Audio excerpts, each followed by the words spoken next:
صدقہ ایک ایسی عبادت ہے جس کے فضائل جناب نبی کریم صلی اللہ علیہ وسلم نے بے شمار بیان فرمائے ہیں،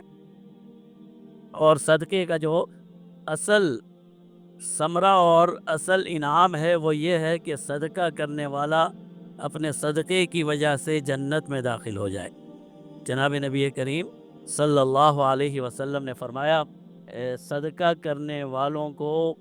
اب باب الصدقہ کے ذریعے سے اللہ رب العزت جنت میں داخل فرما دیں گے، ان کا ایک الگ سے دروازہ ہے۔ تو اصل ثمرہ اور نتیجہ تو یہ ہے کہ صدقے کی وجہ سے انسان جنت میں داخل ہو جائے، لیکن اس کے ساتھ ساتھ صدقے کے دنیاوی اور جنت میں جانے سے پہلے جتنے مراحل ہیں، ہر مرحلے میں انسان کے لیے صدقہ فائدہ مند ہے۔ ایک صحابی فرماتے ہیں کہ جناب نبی کریم صلی اللہ علیہ وسلم نے ارشاد فرمایا، داوو مرضاکم بصدقتی، اپنے مریضوں کا علاج صدقے کے ذریعے سے کرو۔ اپنے مریضوں کا علاج، اگر کوئی مرض ہے، کوئی بیماری ہے، کوئی پریشانی ہے، پریشانی بھی ہے، کوئی پریشانی ہے، کوئی مرض ہے، تو فرمایا اللہ کے راستے میں خرچ کرو، صدقہ کرو۔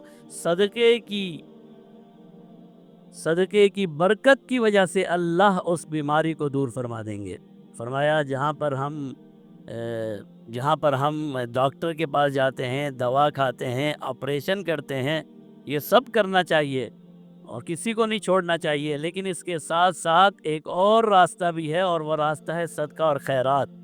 جب انسان بیمار ہو جائے، کسی کے گھر میں بیماری آ جائے،